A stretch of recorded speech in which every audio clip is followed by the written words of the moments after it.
Today's notes in Unit 7, Part 2 will focus on the growth of business in the United States as a result of the Industrial Revolution. We've previously discussed the extreme increase in innovation in the United States, leading to inventions like the telephone, the Bessemer process, the airplane, the underwater telegraph, and many more. These inventions are going to lead to a new growth of business that is supported yet unregulated by the United States government, leading to some drastic measures within the workplace. First, we're going to talk about the difference between a corporation and a monopoly. In a corporation, you have multiple companies, but they're owned by multiple investors. So, for example, you could have Company E, Company W, and Company M. All three of these corporations might produce the same product, such as shoes. But they have competition with each other because you could lower the price for Company E, which would cause the price to lower for W and M, keeping the price low enough for customers to be able to purchase the item. In a monopoly, you would have a company EWM, where all of the companies are owned by the same person. So there's no competition. So the company EWM would be able to produce a product at whatever price they wanted because they're the only people that produce that, and whoever needs that product will pay whatever it is because they need it. That's the major difference between a monopoly and a corporation. Today, a monopoly is not legal in the United States, but corporations are what we usually see. Companies that have multiple investors, usually through the use of stock. During the time of the Industrial Revolution, we're going to have some major industry giants that are going to have so much power over a particular industry due to their ownership of that corporation, and it's going to cause monopolies to occur. The two main people that we're going to take a look at are John D. Rockefeller and Andrew Carnegie. John D. Rockefeller, as pictured here, is the major oil giant. Both of these individuals are going to come from absolutely nothing and use their smarts to build themselves up to the richest people in the country. He's going to start by investing in an oil company and then use those profits to buy other oil companies. So he put a little bit of money into one oil company, and when they made profit, so did he. So he used his investments to buy all the other oil companies, thus creating a monopoly. It eliminated competition by forming the Standard Oil Trust. Andrew Carnegie is the steel guy. He's the one who used the Bessemer process in order to mass produce steel, as we saw in the America, the Story of Us video.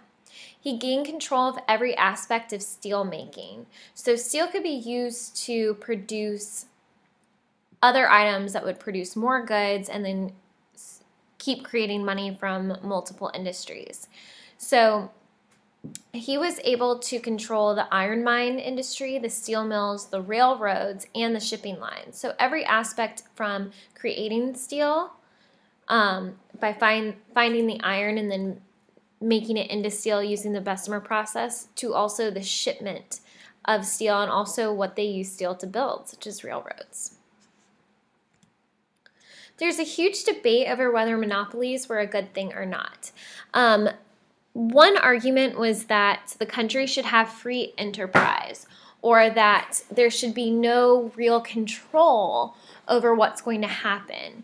So not one person should be in charge of an entire industry because it eliminates competition, which is going to drive up price, which is going to be bad for the end consumer, and therefore the economy is going to suffer because people can't spend their money to buy these high-priced items. So in a free enterprise system, eliminating competition is not a good thing. That particular side labeled these gentlemen the captains of industry, saying that the majority of the industries within the United States were owned by pretty much 4 people. The other view is social Darwinism. Darwinism is a scientific term referring to the survival of the fittest, basically meaning that if animals are strong enough to survive, that those are the ones that are going to survive, and that's why others became extinct. This is applied to a society look at Darwinism and survival of the fittest, basically saying that if you're not strong enough to get into these industries to make the money and to create the monopolies, that you shouldn't be in business anyway. And this also implied that the elite classes, or the people that have the most money, have a biological superiority. So there's something within their genes that makes them superior to everything else. And this was actually a theory that supported monopolies, saying that if you have the power to control everything, if that was in your biological cards or in your genes, that you should. So today we tend to go with more of the free enterprise aspect. Eliminating competition is not a good thing. We want to keep prices and demand in a way that's harmonious with the economy. Social Darwinism is not something that we look at as a positive thing in our society today, but at this point in time it was. In addition to a changing of how businesses were set up, there's also going to be changes in the workplace. We're going to see an increase in women and also child workers.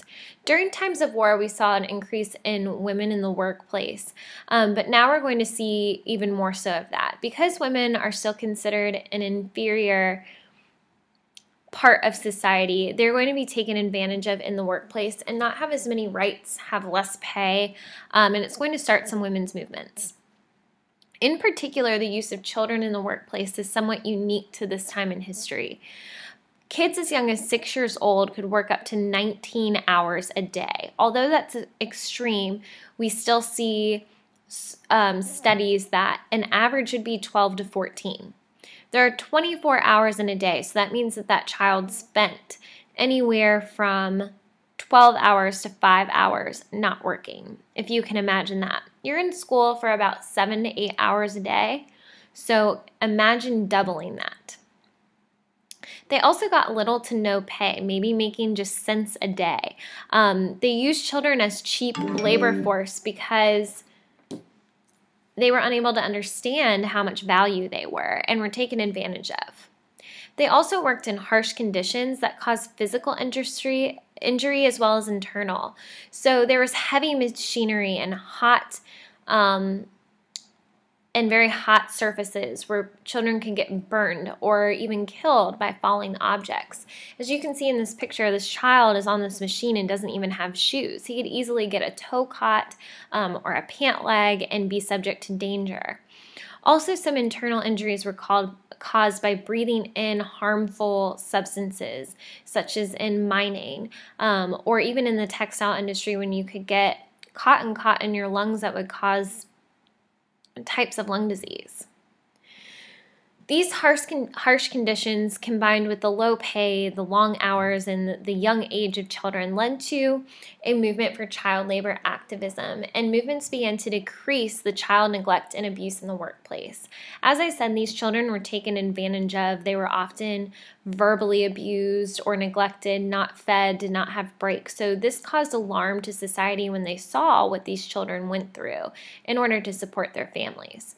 So we're going to have a rise in those child labor movements in order to make laws that limit the age and limit the hours that a child can work.